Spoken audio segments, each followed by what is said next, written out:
Hi, this is Jeff from Trauma Type. I am joined by Penzy from Schizoid Vision. She has a channel that you should check out. It'll be down in the description below. Penzy, how is your experience as an INFJ with schizoid personality disorder?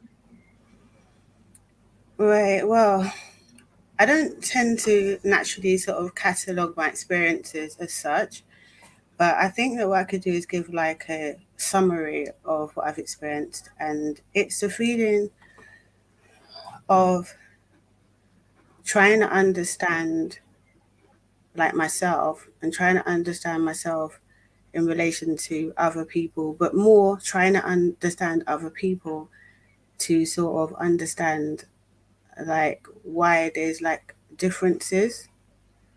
So in terms of experiences, a lot of my experiences are just more psychological experiences than actual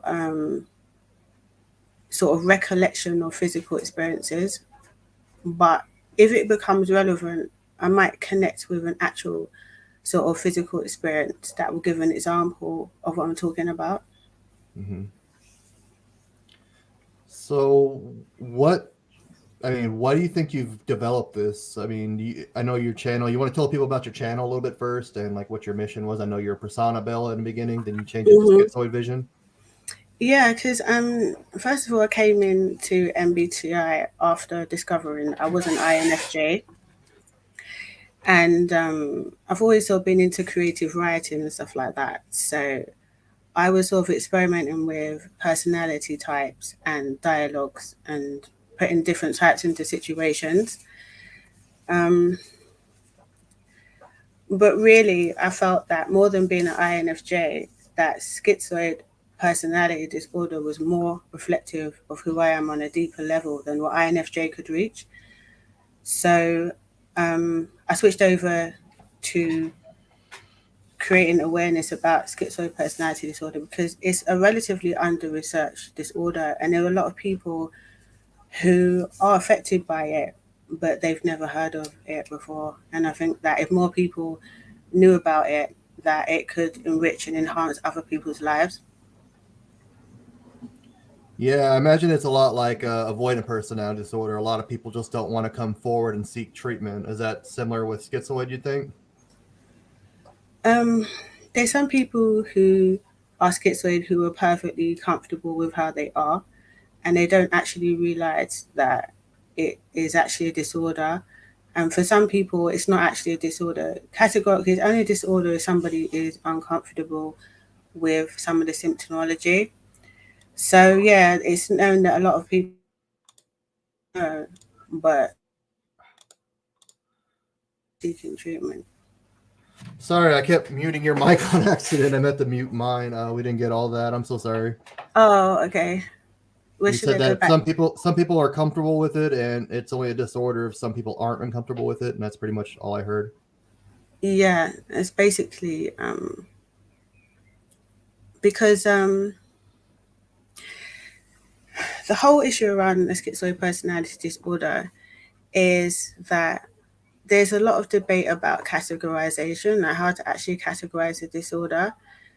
So some people relate to having schizoid adaptations, which means that they have schizoid personality traits, but they don't consider it to be in the disorder realm. And other people have difficulty functioning and they consider it to be a disorder. So it's a complicated thing, which I'm going to be going into a lot of more detail about this on the channel because it does help if you've got the charts and things up to like really sort of like break it down and help people to like conceptualize it more clearly. Okay, yeah, definitely check out Schizoid Vision. She has a lot of like MBTI like cartoons that she does, and they have different characters and they have dialogue with each other. Now she's doing it with Schizoid too. You still do MBTI occasionally, right? Yeah, I'm still interested in typology, um, but yeah.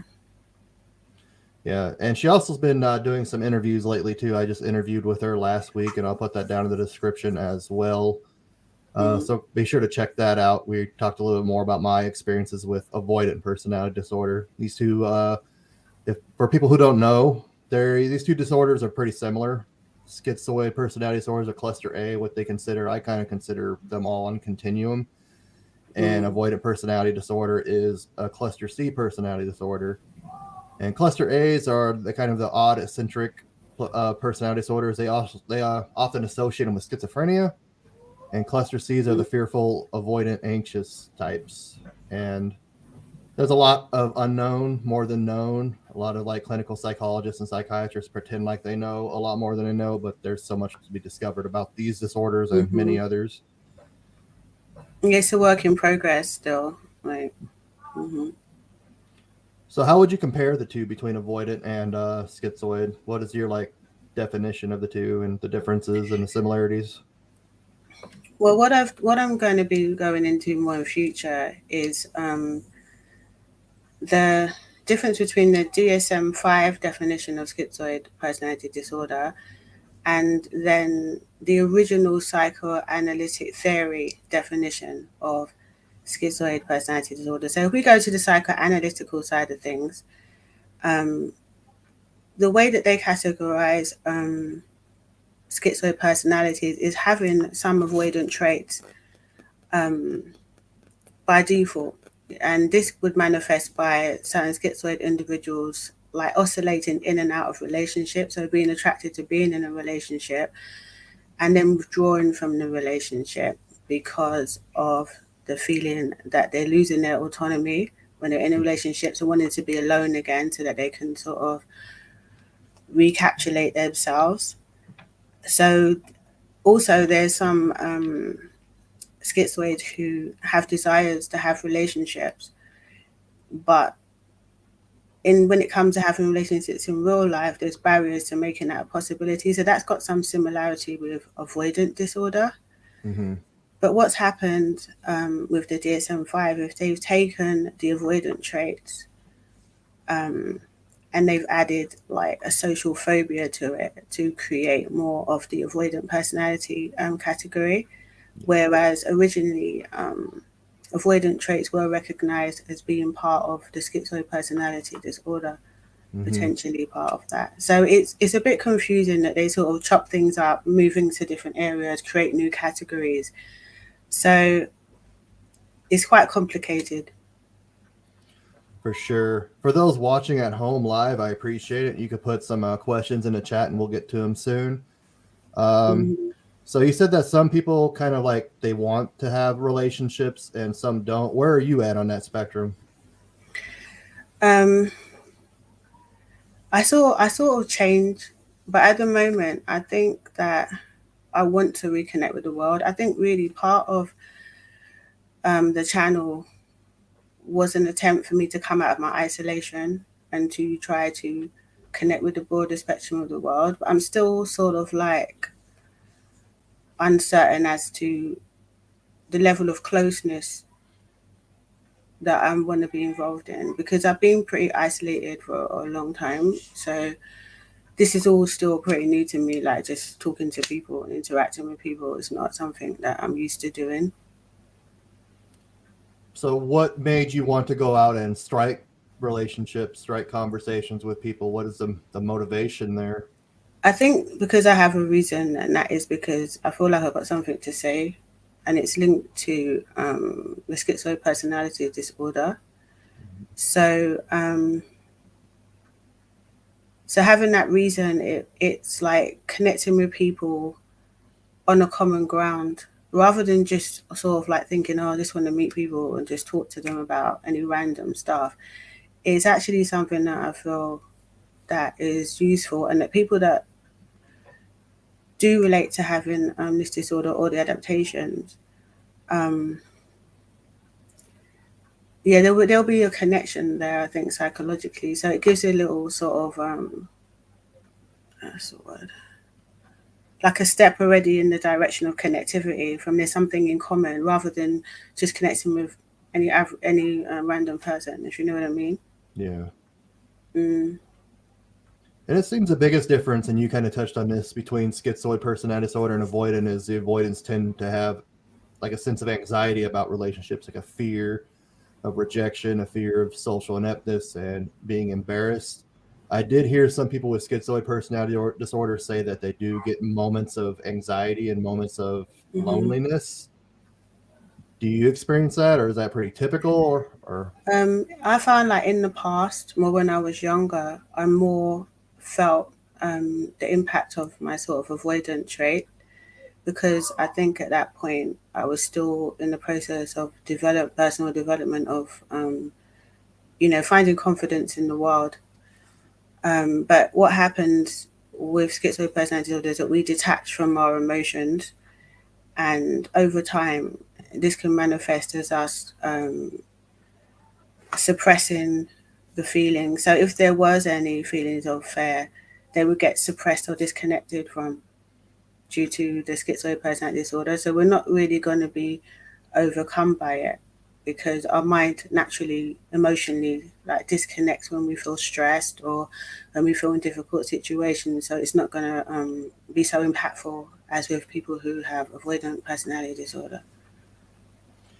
yeah, I kind of felt myself slipping into schizoid personality disorder. And I don't know how Mm. related these disorders are. I think they might be pretty much one and the same. It's just for some reason people are anxious about it, and some people are just ambivalent towards it. Where I just don't really want relationships, but then there's just something in me that just has like all these aches and pains and just wants somebody. What is your relationship with your emotions? Like, do you get emotional at all? Would you say? Yeah. I used to get emotional more in the past, but as I said, like with time, it becomes less and less and less because I suppose it's you get better and better at blocking them out or disconnecting from them, you know. But the emotions were always restricted. Like when I did have more, when I was more emotional, it's more connecting with negative emotion, like guilt, shame, Hmm. fear, and those are things that obviously I didn't want to feel. So I think that I sort of learned to suppress and disconnect from them. What I find is that it takes extreme extremities for me to connect with my emotions now. Like it's not like I do. What happens a lot is that there's an activation, but then there's a disconnect. Yeah. Mm. So it's just like a coping mechanism that you go to. So like if you're feeling emotional that kind of scares you a little bit, you say, then you just block them out. Is that Yeah, it's just practice. It's just practice of practice? Yeah. disconnecting. Mm. So if I want to disconnect, I can disconnect. Like for example, there's been a time where I've like cried or wanted to cry, or more or less I'm crying, and then I can just snap and just. Yeah. Mamu has a comment. Thank you for Mamu. I haven't seen you in a while. Thank you for coming back. I appreciate it. No consensus in psychiatric community. Some say one and the same condition. Other psychiatrists say they are different. Mm-hmm. Yeah.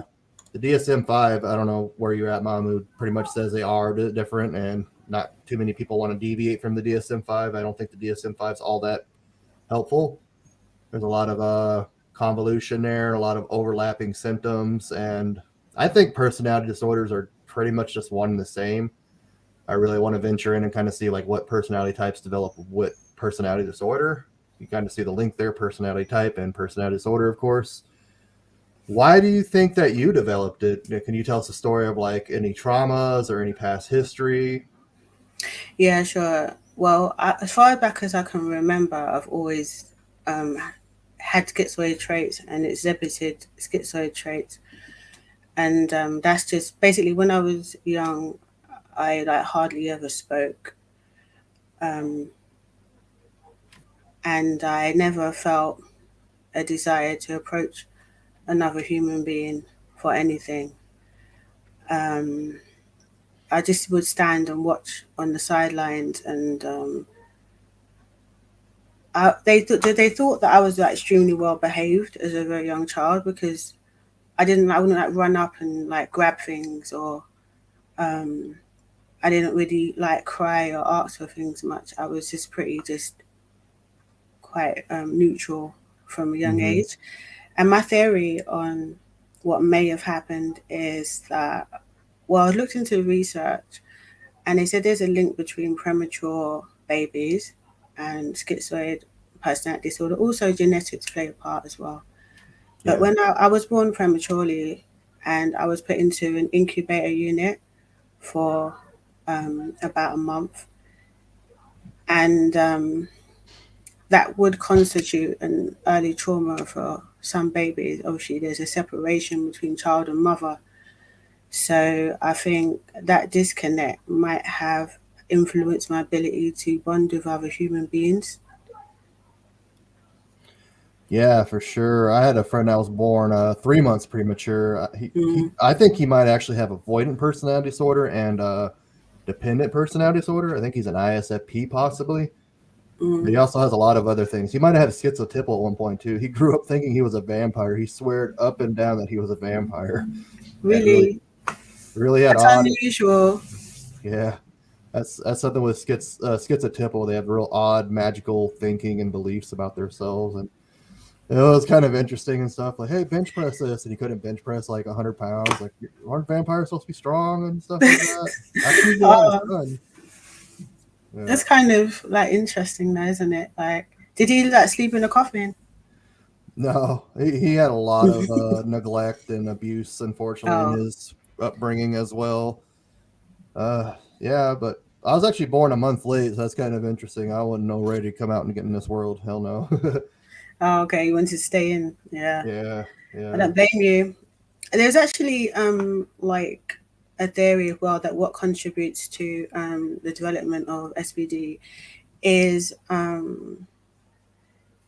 if you have a disruption in the mother-child bonding during the phase before the phase of individuation. I don't want to get into too much object relation theory because object relation theory is the best way to describe the early dynamics of child development and how some of these disorders are developed. But basically, the baby doesn't bond with the mother Hmm. and then doesn't develop as a person in their own right. So if that happens, then um, then that could lead to schizoid personality disorder. I think that with avoidant personality disorder, what I see is they tend to be people that have more of a sense of self than schizoids do. You Really. know, yeah, and I think that having a bit more of a sense of self might cause more of the ambivalent. Because if you're more conscious of something and you've got a self, then there's sort of more to conflict. When if you don't have much of a self there anyway, then there's probably less to conflict. I don't know. I'm still like finding a way to explain it all really, but Yeah, I think there's just so much, like I said earlier, there's just more that's unknown than there is known. And I think hmm like a lot of these doctors and PhDs or whatever you want to call them just pretend to know what they know. And there's a lot that can't be replicated in a lab, unfortunately. Uh, yeah, well, it's complicated. I want to talk a little about you discovering your type as an INFJ a little bit. And for those out there, I am offering typing services if you don't know your type, and also coaching at very reasonable prices. So if you want to contact me, intjequation@gmail.com or my Discord server, go ahead. So when did you discover you're an INFJ and like your story with that? Right, it's quite interesting in a way because many years ago when I was studying for my BSc, sorry, degree in cognitive psychology, it's a BSc, Bachelor of Science, and as part of that course, we had to learn about personality, and as part of that, we looked into the Myers-Briggs Type Indicator as a valid form of personality assessment. So we did take the test, and when I took the test, I came up as INTJ, and it didn't really mean that much to me at the time, and I just kind of like forgot about it for a while. And then a few years later, I revisited the theory because at that time I had a lot of other things I was studying. I didn't really have time to focus in on it. And plus, they've actually said that it wasn't a reliable or valid form of personality type. because mainly because the test wasn't reliable, and also there's problems with self-reporting. So I just wrote it off as probably something not useful or meaningful to learn about. Yeah. So when I found it later on, for some reason I connected with the INFJ profile, not necessarily through the test. I was still getting INTJ, but when I read it, I thought, "Oh my, that's just me." It's just it was written in a lot of depth and detail, and I thought that it was almost like I was getting a reading. I thought this means something, and then I started to look into it again. And when I was doing the test, I was still getting INTJ, as I said, but then as some of the newer tests came out, I was getting INFJ. So it's like I had to go through the process of looking into the cognitive functions to differentiate between which one I really was. Um, INFJ definitely fits. Yeah, I kind of had a similar experience from you, except in the U.S., like MBTI and typology is completely frowned upon. Pretty much anything Jung is frowned upon. So in the UK, it's actually kind of representative and like accepted there. I know in Canada, Joyce Ming said it's a little more accepted there than it is here. It seems. Right. Okay. It's like I think they have moved on to different psychometric testing, but there was a time in the past where they were using it as some companies were using it as a means to decide like who to employ and who not to employ. It's mainly Oh, used in the career sense, not so much like recently people have been using it for like personal development and stuff like that. yeah, that's just totally completely wrong, especially with how inaccurate the test is. I mean, they'll try to Mm, like typecast you. You tested as ISTJ, so you're going to be an accountant, but you're really like a INFJ, and you probably wouldn't make a very good accountant because you don't have TE really. mm, Yeah. All right. yeah. So has I me finding out you're an INFJ helped you with self discovery at all, and with your schizotypal or not schizotypal? I'm sorry, schizoid Are you saying like has discovering INFJ helped me to understand the yourself, skills? like yourself or your Yeah. disorders. Well, more like the way that my mind functions because like introverted intuition, for example, and you've got this yourself, so you understand it's a strange way to relate to the world, you Yeah, know. for sure. And and I found it difficult to understand like why I wasn't like operating and functioning the same way as other people. So it definitely helped me to understand, yeah, how I interact with the world.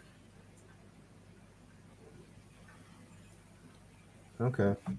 Mamu has a comment too. Some say genetic, others say trauma, others say both. Again, no consensus in mental health community on cause of personality disorder. I think there's more of a traumatic component to it myself. I really think personality disorders for the most part are just extension of CPTSD, complex PTSD in my eyes. I don't really know anybody who's just born and has a disorder. I mean, being premature and being away from your mother at the most crucial moments of your life is pretty traumatic, for sure. Mm, Were you on incubators and stuff like that too? mm-hmm, Yeah. Well, mm-hmm. sorry you had to go through all that. I don't remember it, but yeah, They say it affects you somehow, yeah, but I'm sure it it does. does. There's even like theories on generational trauma and things like that, where even before you were born, and that's a whole other can of worms there. And for those watching at home, if you have a question, you can put it in the chat and we'll answer it at some point. I want to talk to you about INFJ having FE, a high FE user, and having schizoid personality disorder, Mm-hmm. which isn't very people oriented at all. How does your FI look to you? How does it work for you? Introverted feeling. Yeah, FE. I mean, sorry. Oh, sorry, extroverted feeling. Okay. Well, I'm very people focused. Like I spend a lot of my time sort of thinking about other people, and analyzing like the human race. And like say when I'm around other people, I'm very conscious of other people's energies and sort of the feelings in the environment. Like and when I use extrovert feeling, basically it's a judgment function. So I'm judging people, and so it helps me to establish like rapport, because it's easy for me to like see how somebody's feeling, and what state they're in, and Hmm. I'm inclined to like connect with other people's views as well. So you wanted to know a high FE user and schizoid personality disorder. How does that work? Yeah. Yeah, I mean, it just so I Mm-hmm. know like INFJs in general are so ambivalent about interaction because they want to be alone, but then they want to be a part of a group and they want followers and things like that. They want their own Mm-hmm. little clique to surround them. How does having schizoid, you think, affect that compared to, I guess, a neurotypical INFJ? Right. Okay. So as you said, neurotypical INFJ is going to seek out relationships, Hmm. whereas I don't generally tend to do that. Um, so I'll explain it like this. Like I'll say that like schizoid individuals are often like hypersensitive to other people's energies and also to the environment. And there's a theory that says that is why um, we initially withdrew and created barriers between ourselves and the outside world because of this hypersensitivity. Because schizoid personality disorder is a state of withdrawal and disconnection from the outside world. So if you're hypersensitive to other people's energies and you have FE, you're gonna wanna like sort of find a way to manage that. So the coping method of managing the hypersensitivity to other people's energies is to withdraw, to like to create a distance between yourself and others. So it's like, does that sort of explain to you why somebody might not want to interact with people because of a hypersensitivity to other people's energies? Does that make sense? So you say schizoid, or I know INFJs are empaths, but schizoid, someone with schizoid may just be an empath regardless of their type, you'd say? I don't really like the word empath because it's got like different definitions and connotations. You know, if you mean someone that can easily feel what other people are feeling or connect with what other people are feeling, then yes. But I think that HSP, the highly sensitive people, um, tend to have difficulties interacting with people because of their hypersensitivity. So that could be an aspect that contributes towards it. So you just like get overwhelmed when you interact with people because, No, I don't, because I'm schizoid. Like I've over time developed these coping mechanisms, which is withdrawal, disassociation, just generally like not really being around people unless I need to be around them, like, or unless I've got a strong reason like yeah. to do so. So it's about managing like the frequency with which my extrovert feeling is activated. Hmm. So it's going to be activated, but it's like I like to have some control over that process. Okay. Yeah, it sounds like a conundrum there. Kind of a lot of Mm, mixed stuff going on, huh? mm-hmm. All right. Mamu has a question. We'll go ahead and get to this. How do you feel when people misjudge you? NI people get misjudged. Well, I don't know. I'm sort of used to it, like because I think one of the things is that when you don't speak up for yourself and present yourself and your opinions and different things like that, that people tend to just project onto you and make assumptions about what you're thinking. Um, I don't really care why people misjudge me because people are gonna, if they're gonna think what they're gonna think, I don't have any control over that. So it just is what it is, really. So, like, people with avoidant personality disorder kind of seem as hypercritical towards criticism, and you think people with SPD are kind of nonchalant about it. Like, if people like they don't really. One big thing I think the criterion of DSM-5 is like you don't really acknowledge praise, or criticism. That's like one of the criteria I think to meet it, right? I think that like really the judgment, like for me personally anyway, I like to have control over my own. It's a very controlled state of being. You know, there's a lot of like self control and mind control, emotional control, and to some extent that we might be to sometimes too controlled, and it's a hyper controlledness of the self that holds us back from being able to extrovert ourselves and interact with other people. So back to the issue of the criticism, I would say that really what I think of myself means more to me than what other people think of me, because other people, I don't really, do you know what I mean? It's like I kind of know how to explain it, but it would concern me what somebody thought if it compromised my safety, or if it was a sort of some sort of a threat to me. But Hmm. if I don't feel threatened, then why should I really care what somebody thinks about me? Do you know what I mean? It doesn't change anything, does it? Like it's more important what I think of me. Yeah, that's a great outlook. I think a healthy outlook. And to be honest, I think it's a little Mm. bit different for me. I'm getting more and more ambivalent towards it. I really don't care, but it used to affect me a lot more. But I've worked in jobs like prisons and psych hospitals, so you're just getting blasted with hate and comments all the time. But you just get kind of used to it.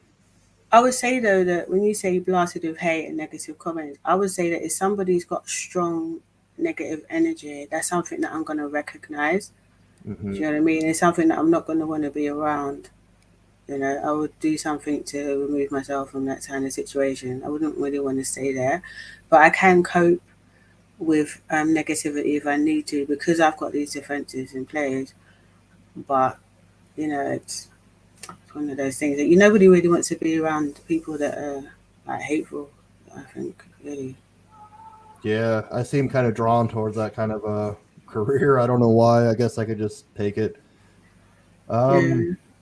just want to remind people out there that I do have a buy me a coffee if you'd like to support this channel and help buy equipment and subscriptions and premium features that make this channel better. It's down in the description below if you want to contribute. I'd really appreciate it. Also, liking, subscribing, and sharing this content is also helpful as well. All right.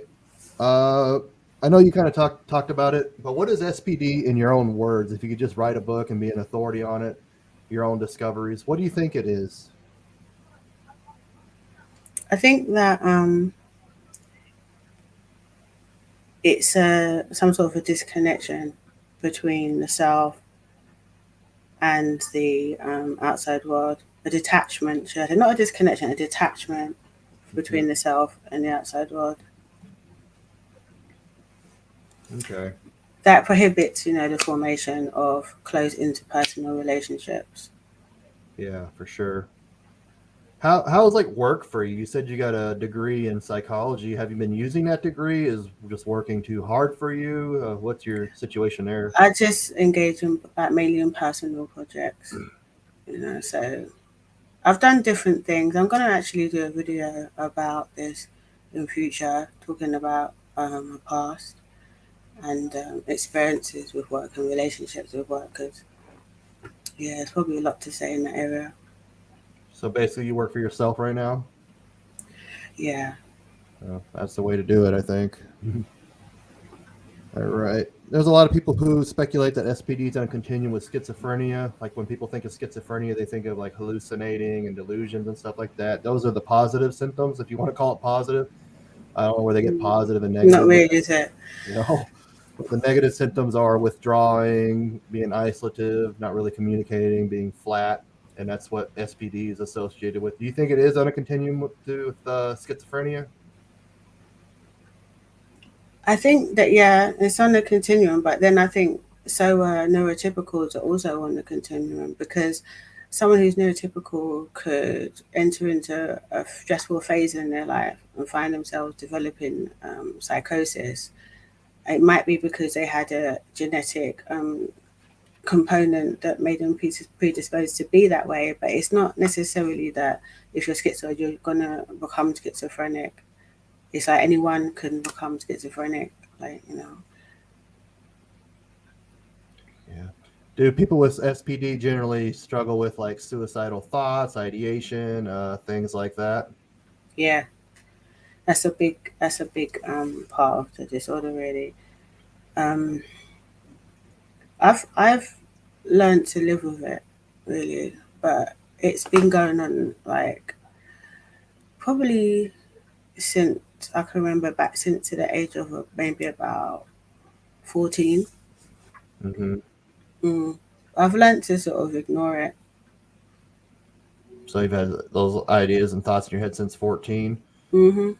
What exactly do you think they come from? Is it loneliness? Is it being different? Is it not being able to connect with yourself or other people? I think that we do feel a sense of like imprisonment and a sense of disconnection and the anhedonia, like not being able to get pleasure um, from life in the same way that other people do, and the neutrality, the not having highs and lows, just the sort of the flatlining, the emptiness, it's like you're kind of virtually kind of already dead inside anyway. So it's like you can feel like what's the point in existing if you're not going to fulfill the full spectrum of human existence, Yeah. you know? So there is some neurosis contributed with it then, because a lot of people like think that there's not really any kind of neurotic feelings, no anxiety or depression associated with it, but there does seem to be some. I don't know about anxiety. It's more like what's the word? Nonchalant, defiant. Um, not defiance isn't externally, but I don't know the word. I wouldn't say it's associated with anxiety though. It's not. It's not an anxiety related thing. It's just it's complicated because the thing is, I'm gonna actually make a video on this topic because when you go into the object relation theory on it and you look at the ego and the super ego and the libidinal ego and the anti-libidinal ego, it gives a lot more sort of intricate answers to these questions. But because I don't really want to go into too much technical jargon, I'm trying to just simplify it. But it really is a really highly complex issue, and I don't think I can really do it justice by just what I'm trying to do is just trying to like sort of simplify it down. But in Hmm. doing so, I think that I am missing out on some of the key important components that really run into a lot of complexity. Yeah, for sure. Mamu had another comment. I don't think any research connects schizophrenia with SPD, although 100 years ago people thought they could be related. I kind of see people with SPD as like the hermit that lives out in the forest by themselves. Do you think that is like if there's a hermit like that, do you think there's a good chance they have SPD? Um, yeah, I mean, because schizoid personality itself exists on the spectrum. So there's some people with SPD that they've got to that point where they just want to just cut everybody off. They just go off and they would, but most people, they probably not going to do that because of practical purposes. Especially if Yeah. you're brought up in a city and you're used to like running water and electricity and stuff, it's not really something you're going to do. And because we do have these defenses in place, there's not really a problem being around people because we're adapted to putting up barriers when we're around people. So we don't really need to physically remove ourselves from people, you know. So like if you're at a bus station, at the grocery store or whatever, and someone starts chit chatting with you, are you able to chit chat back with them? Do you, or you just choose not to? Um, if I can think of anything to say, I would say it back.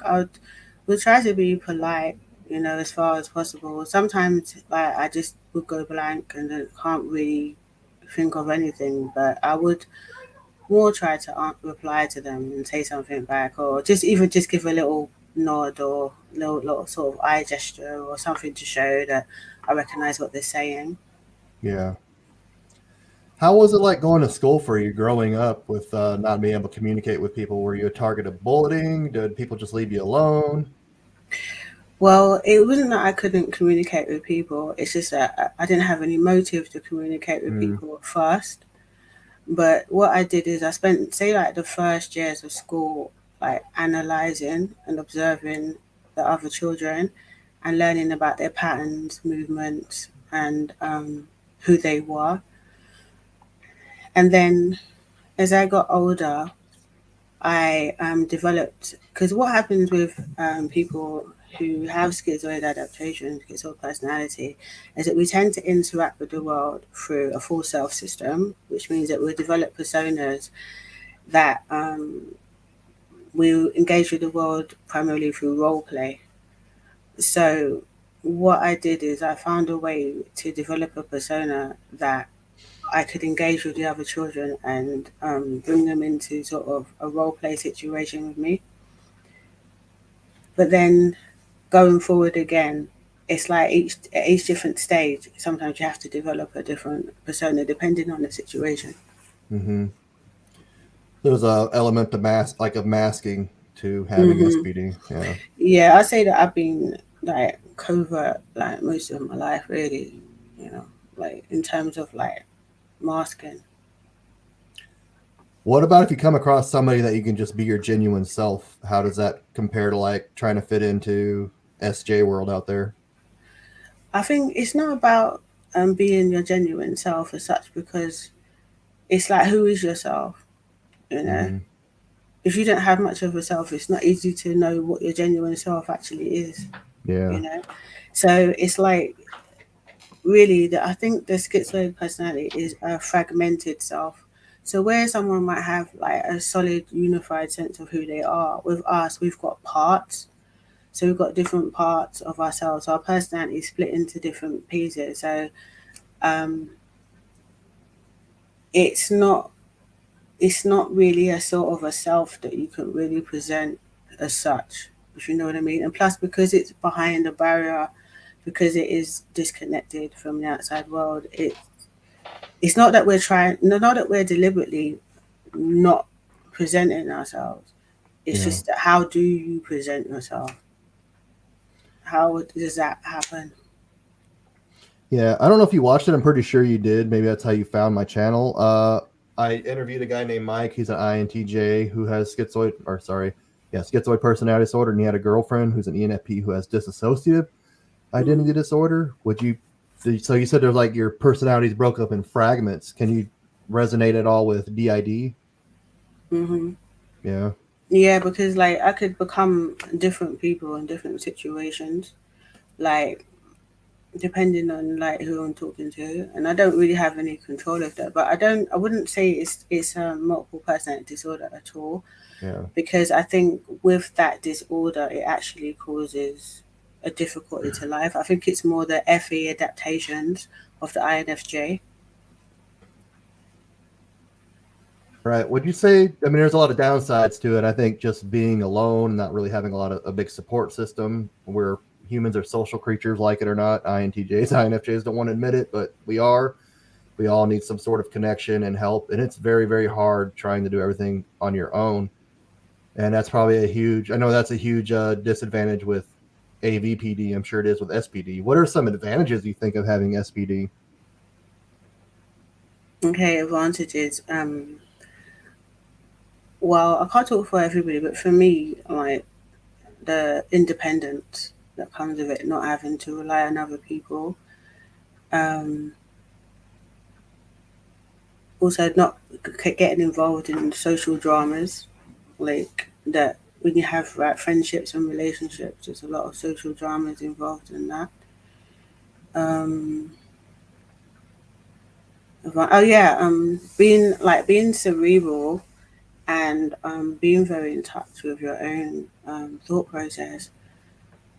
It's like you have your own entertainment system inside your head, Mm-hmm. so you don't get bored. Well, I don't get bored. Um, yeah, and you can like focus on things without other people distracting you from what you're doing. Yeah, we talked about that a little bit in an interview that you did with me, having NI and having your own deep inner world. And Mm. so I guess that kind of helps with the loneliness. What do you think, like a sensor, like let's say like an ISTP with schizoid, What do you think their differences would? How would it differ from your experience? Um, I think that they will probably lean more to logic and less to creativity when Mm-hmm. they're dissociated from the world. Because, like, for some people, that during the dissociative process or um, being inside one's head, it's more of a creative endeavor. And then for other people, they're more focused on logical things. So I think they'll be more logical. All right. Hi, Kaseo Chan. It's okay that you're late. Thank you for joining us. I appreciate it. Mamu has a comment here again. To heal, people need to reconnect with emotions and feelings. Quite tough to do, although even negative feelings can give useful info, warnings, etc. How is your healing journey going? That was actually going to be my next question. Have you sought any treatment for this, or you pretty comfortable with it? And what's helped you heal, or kind of get over it, or kind of deal with it?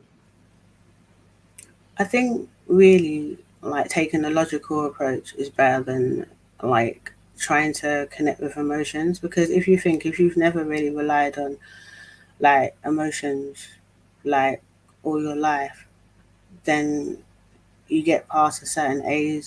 Like, I mean, maybe if I was younger, like if I was like in my teens, maybe there could be a way back to emotions somehow or somewhere. But if you've never played that game, I don't really see how starting to play it later on is going to be helpful. You know, so I think what you're going to do is work with what you're about. So a lot of people who are schizoid are cerebral.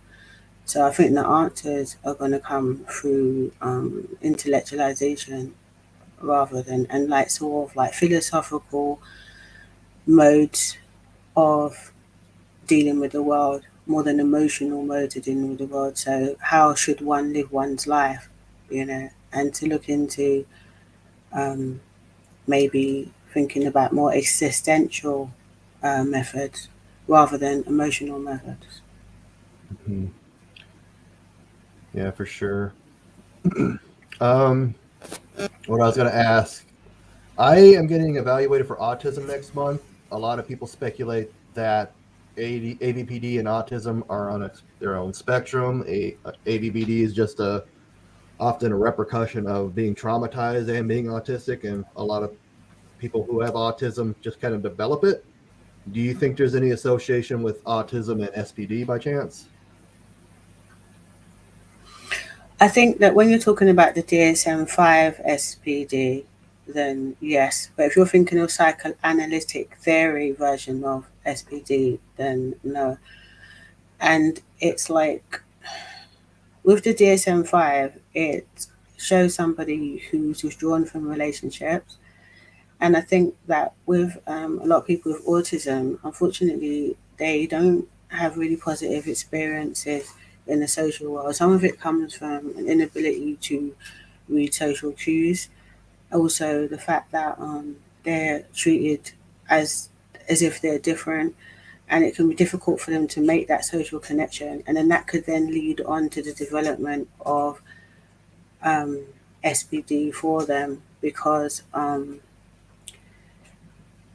they feel like they no longer want to engage in relationships. Porn Love says, "Do you see?" Not sure exactly what he means by that.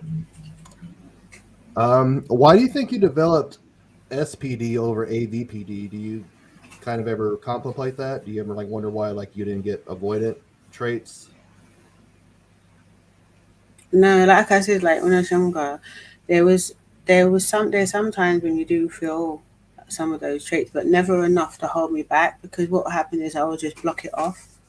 Mm-hmm. So once I disconnect from that, then maybe because these adaptations that I made happened very young, that like by the time maybe with the avoidant traits I could just override them, you know. Mm-hmm. But maybe like if I didn't have these adaptations when I was young, and then the avoidant traits might have been more prevalent, you know, that I wouldn't have the mechanisms to override them. But I Yeah. don't definitely like, for example, like I would like to like chat at a certain point in life. I'd like to challenge myself to do things that I find might be a bit fearful, just to just for the sake of it. Because I suppose looking into the future of my NI, I knew that if I don't overcome this, that it's gonna get worse. So it's sort of like jump in the deep end now and learn to swim, or otherwise you'll never be able to jump in the pool. Okay, Porn Love added to his question here. Does SV Schizoid Vision see herself as disordered?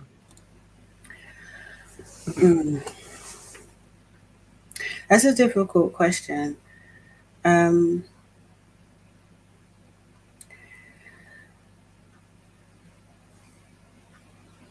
I think that I lean more to the schizoid adaptations, but I do recognize that I have certain challenges that put me in the category of being disordered.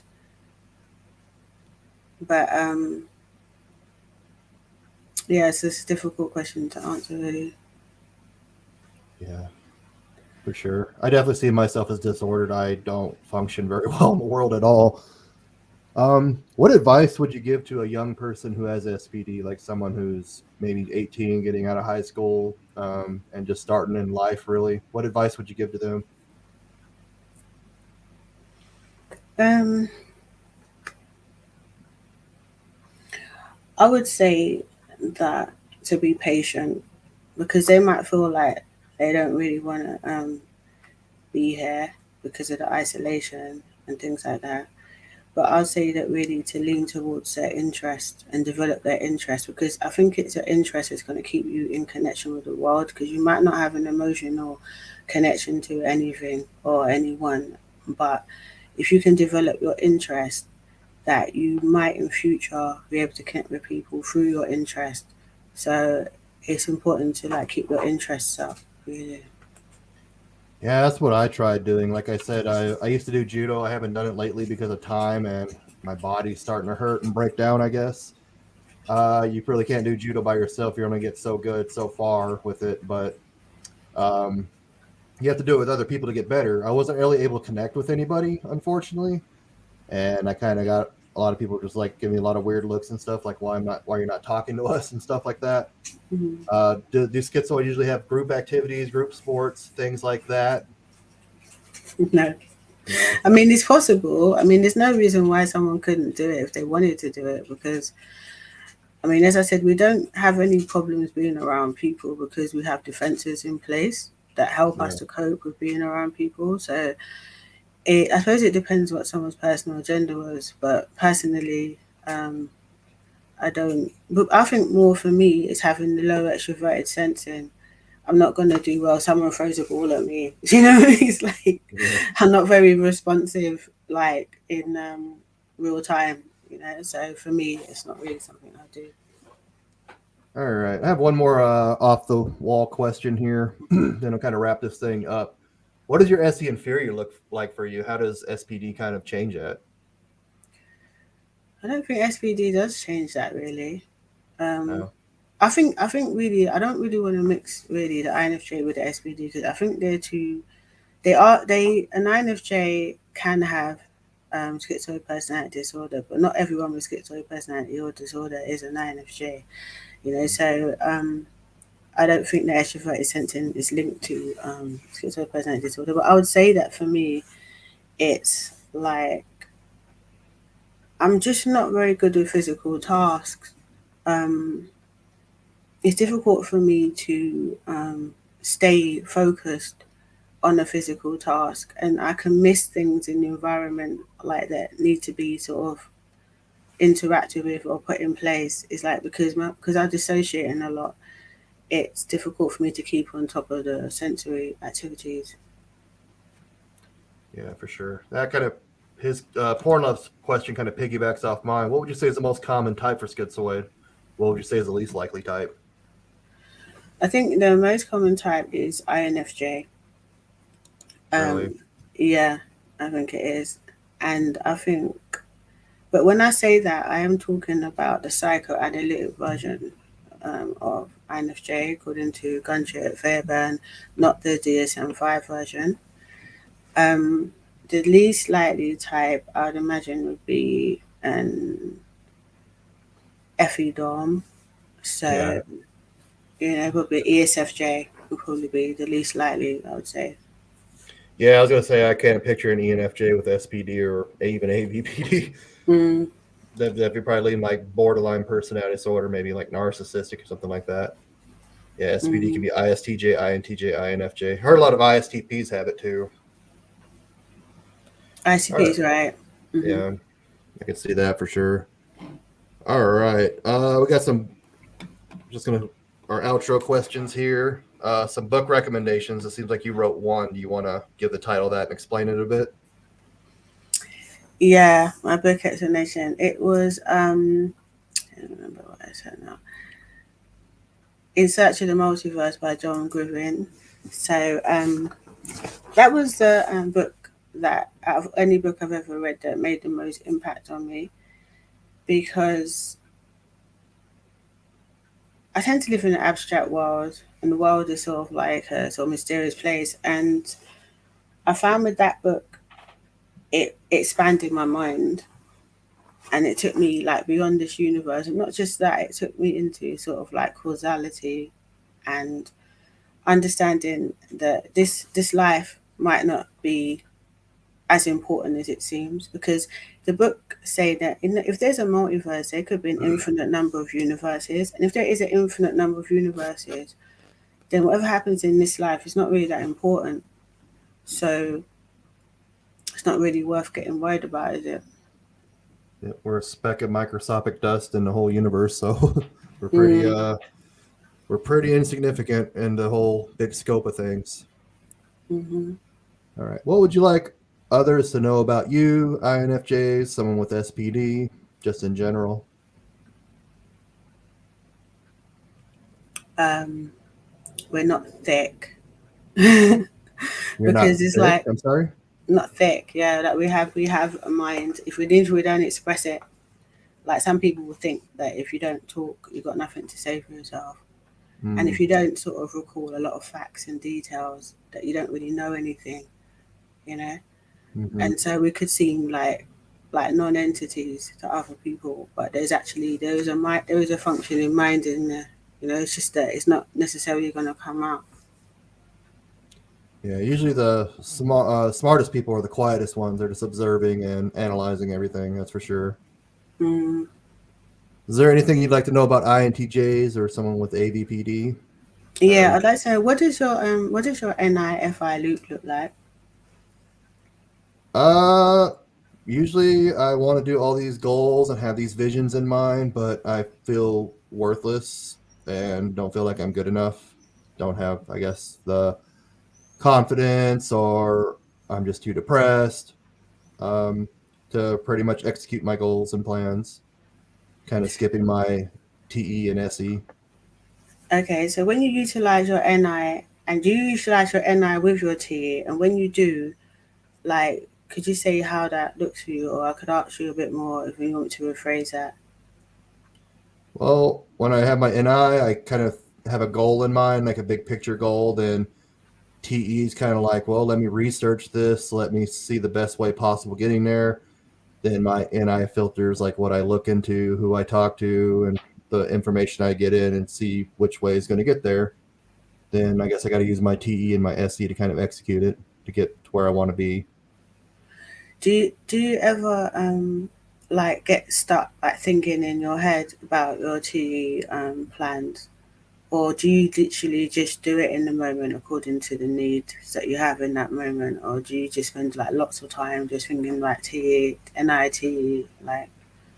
Yeah, yeah. Actually, right now I'm thinking about going and buying a truck because I want to get an RV and like a motorhome and live in an RV out in the forest, not like a hermit or anything, but I just want to have that independence and be able to like, well, I don't like my neighbor. I'm gonna pack up, move, and go somewhere else. That sort of independence. But I'm sitting there thinking like, well, what if I can't afford an extra payment? What if I lose my job? What if this? What if that? Just trying to talk myself out of it. But you know, I'm never going to reach my goals if I don't take a chance.